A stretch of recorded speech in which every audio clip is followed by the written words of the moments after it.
Hello guys, welcome to my YouTube channel.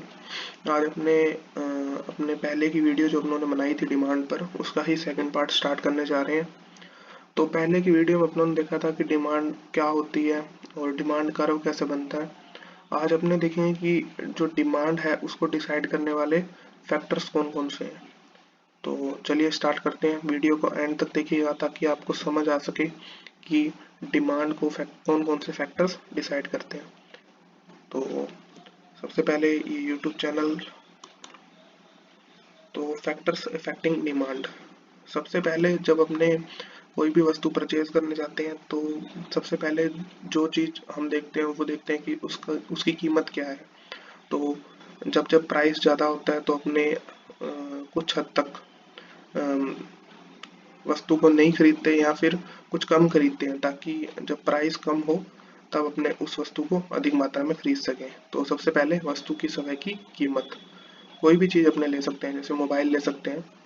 तो mobile की कीमत मान लो ज़्यादा है, आप कोई मोबाइल खरीदना चाहते हो, उसकी कीमत ज़्यादा है। और तो आप देखोगे कि जब मोबाइल की कीमत कम हो जाएगी तब मैं उसे खरीदूंगा, ठीक है। तो वो बात आ गई। सेकंड जो फैक्टर है वो है कंज्यूमर की इनकम।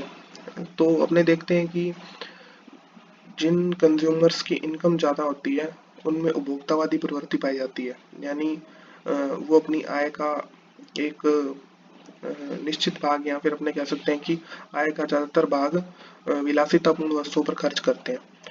तो ये भी एक फैक्टर है जो डिसाइड करती है कि डिमांड कितनी होगी, ठीक है। तो उपभोक्ता की आय, जैसे जैसे उपभोक्ता की आय बढ़ती है वैसे वैसे जो उपभोक्तावादी प्रवृत्ति है वो बढ़ने लगती है। तो ये हो गया। थर्ड हो गया संबंधित वस्तुओं की कीमत।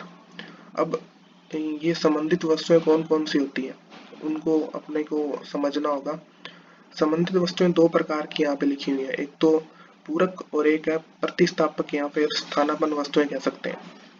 जब अपने पूरक वस्तुओं की बात करते हैं ना, तो अपने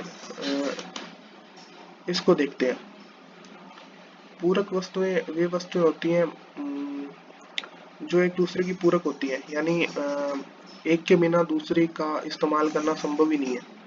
तो वो जो वस्तुएं वो पूरक वस्तुएं होती हैं। जैसे अपनों ने यहाँ पे दो एग्जांपल्स लिए हुए हैं, शक्कर की कीमत और चाय की डिमांड। और भी बहुत एग्जांपल हो सकते हैं लेकिन मेनली ये एग्जांपल लेके चलते हैं हमने। तो शक्कर का इस्तेमाल चाय बनाने में होता है, ठीक है, और भी बहुत सी चीज़ों में होता है।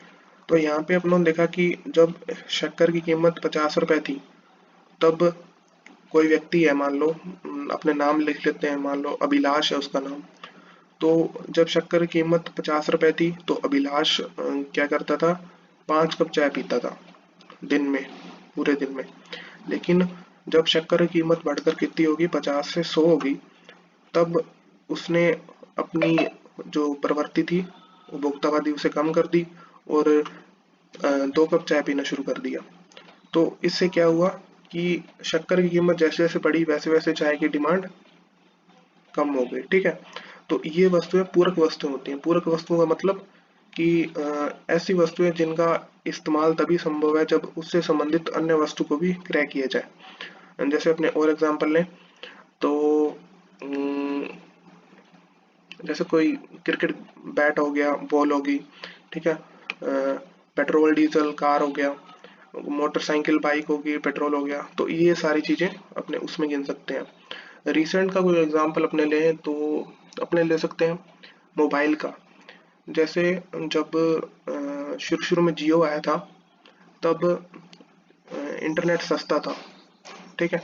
और जब इंटरनेट सस्ता था, डाटा आसानी से मिल रहा था, तो मोबाइल की, या हमने कह सकते हैं कि स्मार्टफोन की जो डिमांड थी वो इंक्रीज हो गई थी, ठीक है।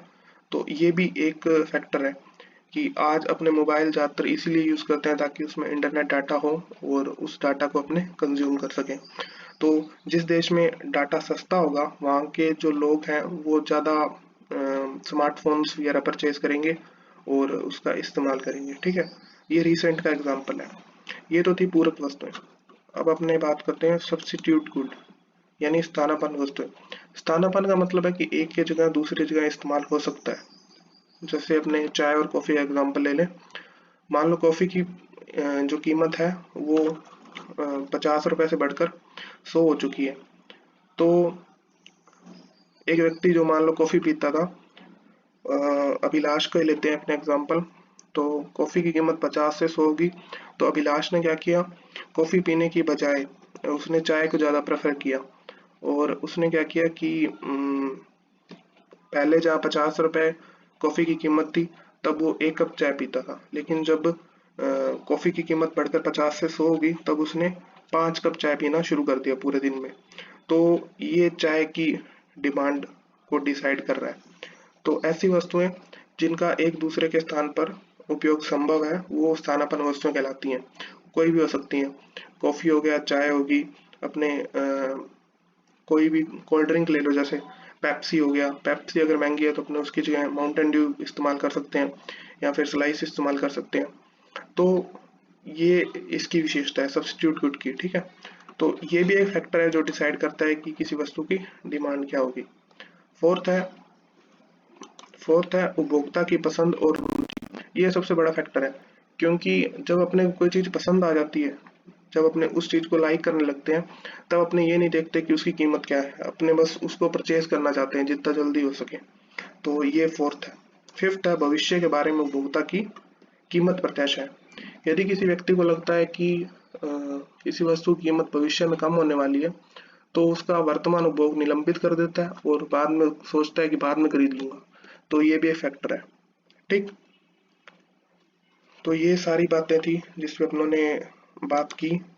तो आई होप आपको समझ आया होगा कि कौन कौन से फैक्टर्स डिमांड को डिसाइड करते हैं। ये मेरा चैनल है, आप इसे लाइक कीजिएगा, सब्सक्राइब कीजिएगा। और ऐसी ही न्यू न्यू वीडियोस पे मैं वीडियो अपलोड करता रहूँगा वीडियो। तब तक के लिए जय हिंद, जय भारत। मिलते हैं आपसे एक नई वीडियो में। धन्यवाद।